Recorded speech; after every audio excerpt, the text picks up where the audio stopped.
The Great Syrian Revolt. The Great Druze Revolt was a general uprising across Mandatory Syria and Lebanon aimed at getting rid of the French, who had been in control of the region since the end of World War I. The uprising was not centrally coordinated, rather, it was attempted by multiple factions, among them Sunni, Druze, Alawite, Christian, and Shia, with the common goal of ending French rule.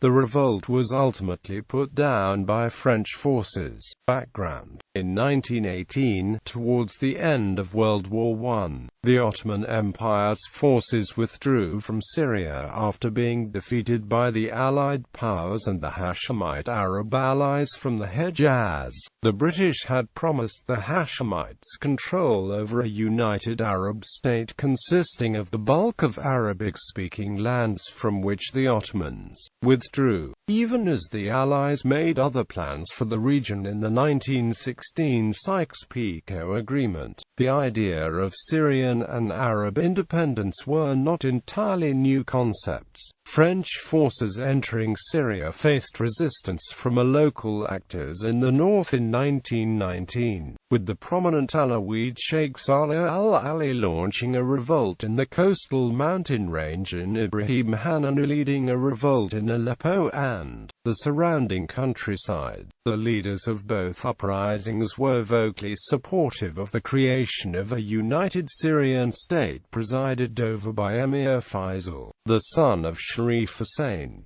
In March 1920, the Hashemites officially established the Kingdom of Syria, with Faisal as king and the capital in Damascus. In the April 1920 San Remo Conference, the Allies were granted control over the Ottoman Empire's former Arab territories by the newly formed League of Nations, with Britain taking control of Palestine, Transjordan and Iraq, while France took control of Syria. This transfer of authority from the Ottomans to the French was generally to the consternation of Greater Syria's inhabitants, with the exception of some of the local Christian communities, particularly the Maronites of Mount Lebanon. The brief Franco Syrian War saw the Hashemites' pan-Arab forces defeated by the French in the Battle of Mazalan on 23 July, and the kingdom dissolved. France then divided the country into several autonomous entities: State of Damascus, State of Aleppo, Greater Lebanon, Alawite State and Jabal Druze State. But many nationalists remained in Syria, advocating for independence.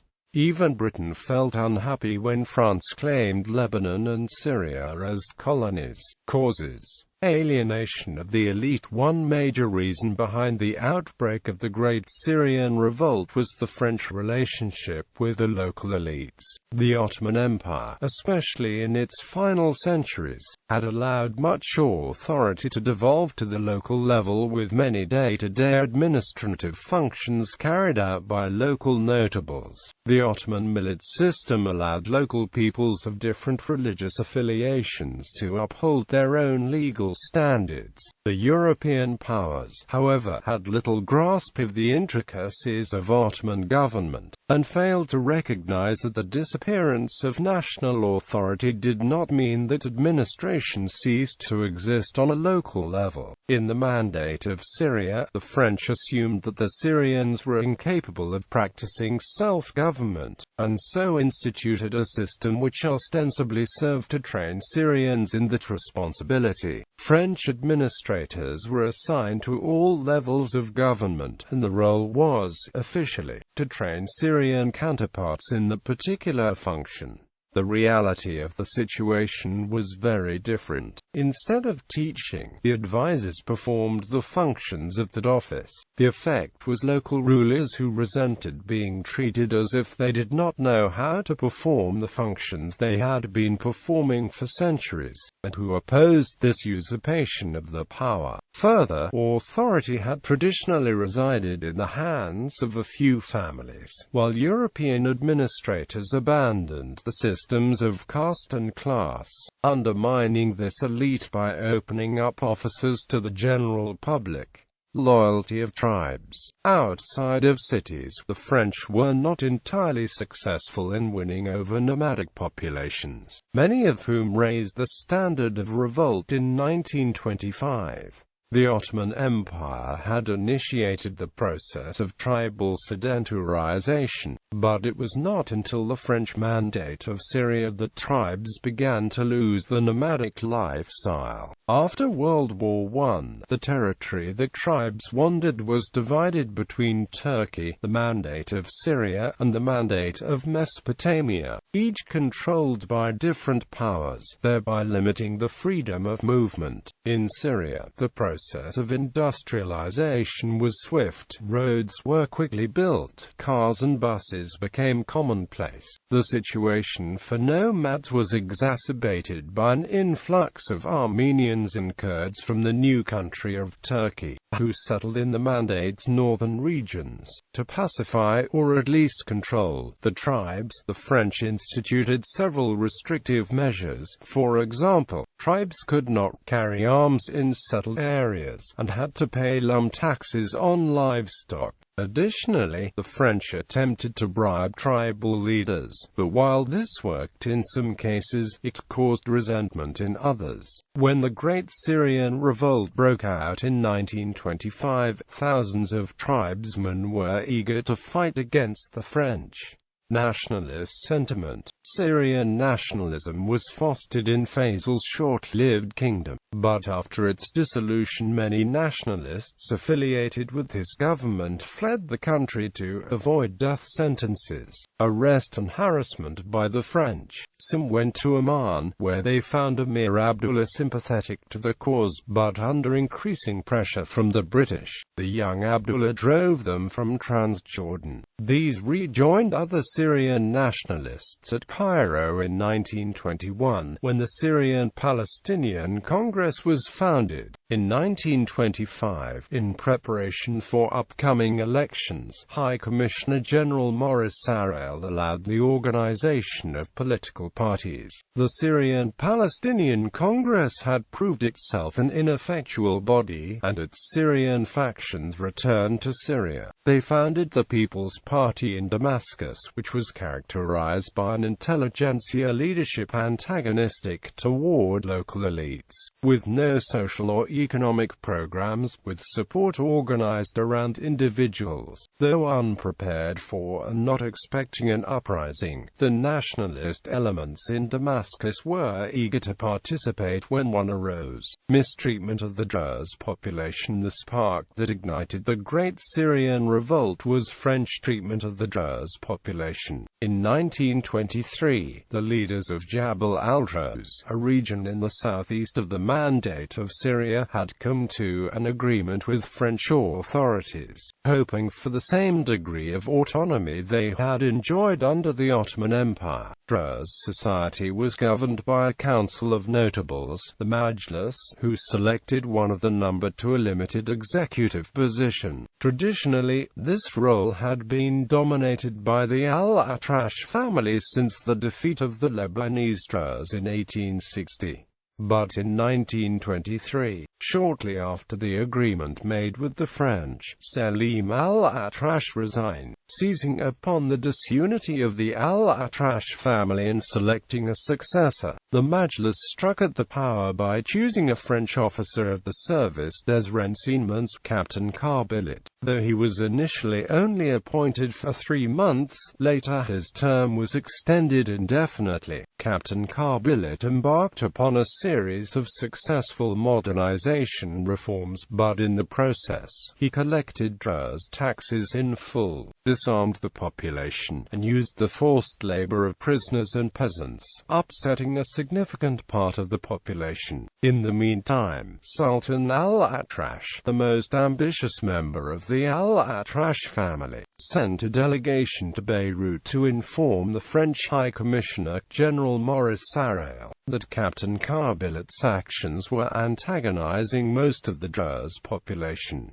Instead of hearing the delegates, Sarrail imprisoned them. Upon hearing of this, the Druze returned the support to the al-Atrash family, which by this point was backing Sultan al-Atrash, and rebelled against the French Revolution. On August 23, 1925, Sultan Pasha al-Atrash officially declared revolution against France, calling upon Syria's various ethnic and religious communities to oppose the foreign domination of the land. Al-Atrash managed to enlist the aid of large sections of the population in a revolt that now spread throughout Syria, led by such notable figures as Hassan al-Karit, Nasib al-Bakri, Abd al-Rahman Shah Banda, and Fawzi al-Kawakji. Fighting began with the Battle of Al-Kafr on July 22, 1925, the Battle of Al-Mazriyah on August 2–3, 1925, and the subsequent battles of Sarkad, Al-Musayfira and Suwaida. After initial rebel victories against the French, France sent thousands of troops to Syria and Lebanon from Morocco and Senegal, equipped with modern weapons, compared to the meager supplies of the rebels.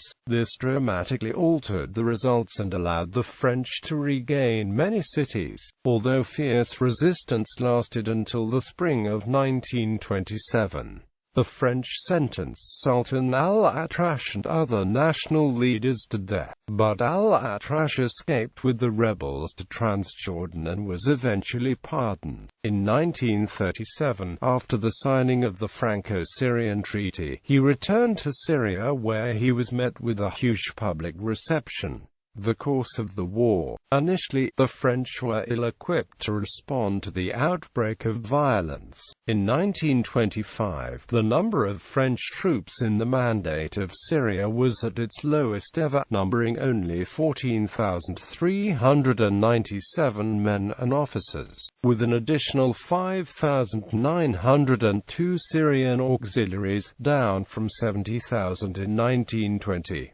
In 1924, the French representative reporting to the Permanent Mandates Commission in 1924 wrote that the little state of Djebel Druze of small importance, and only about 50,000 inhabitants, quote, consequently, the Druze, when they revolted in September 1925, met with great success, and after a series of victories, including the annihilation of a French relief column, captured the fort at Al-Suwaida. Instead of engaging the Druze in the winter, the French decided to temporarily withdraw, a decision noted by the new High Commissioner, Henri de Jouvenel, to be a tactical error, as it underrepresented French military strength and encouraged a regional rebellion to achieve national dimensions. Indeed, the weak immediate response of the French invited the intervention of disaffected local elite tribesmen, and loosely connected nationalists based in Damascus.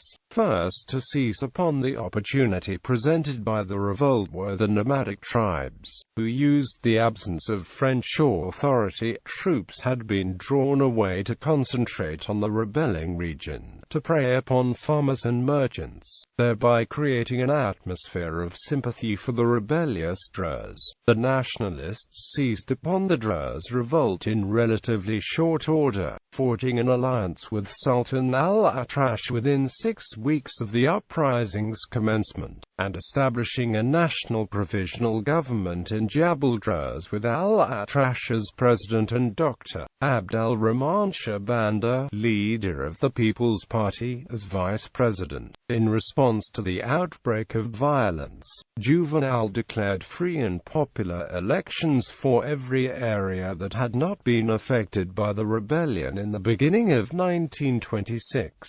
Most elections were held peacefully. However, in 2 cities, Homs and Hama, the local elites refused to allow elections to be held. A 2-day uprising led by Fawzi al-Kawakji and largely supported by the local population occurred in Hama on 4–5 October 1925. This was followed in September 1926 by a full-fledged insurrection.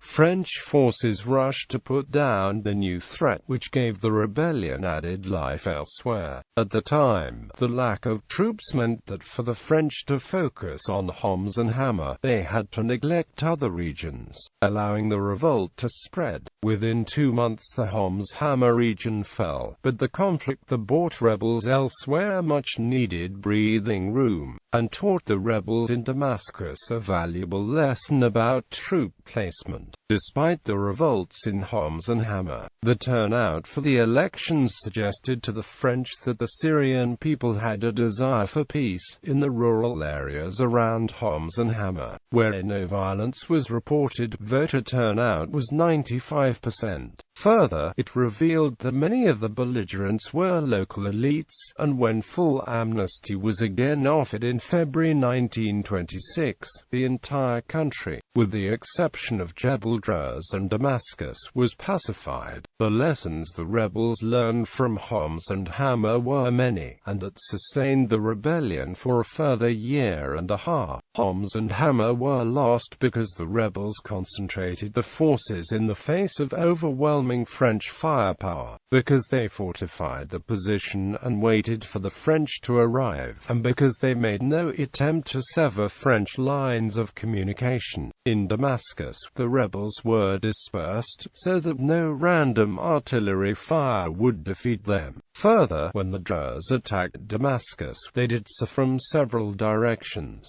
Both groups repeatedly cut French lines of communication, and while the French suffered few difficulties in restoring them, the psychological effect the destruction had on them was significant. Despite the breadth of the rebellion and the initial rebel successes, the persistence of the French made its defeat inevitable. By early 1926, they had increased their troop numbers to 50,000, roughly the size of the total Druze population. By spring, much of Damascus had been destroyed by artillery fire, and the nationalist leadership had been forced into exile. In the spring of the following year, the Druze were decisively defeated, and Sultan al-Atrash went into exile in Transjordan to escape the death penalty. Results: the Great Syrian Revolt, while a loss for the rebels, did result in changes in the French attitude toward imperialism. Direct rule was believed to be too costly, and in Syria, the threat of military intervention was replaced with diplomatic negotiation. A softer approach to Syrian rule was taken, and in March 1928, just a year after the rebellion was put down, a general amnesty was announced for Syrian rebels.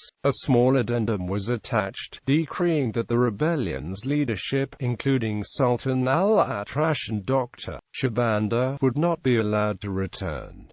The impact on Syria itself was profoundly negative. At least 6,000 rebels were killed, and over 100,000 people were left homeless, a fifth of whom made the way to Damascus. After 2 years of war, the city was ill-equipped to deal with the influx of displaced Syrians, and Hama was similarly devastated. Across Syria, towns and farms had suffered significant damage, and agriculture and commerce temporarily ceased.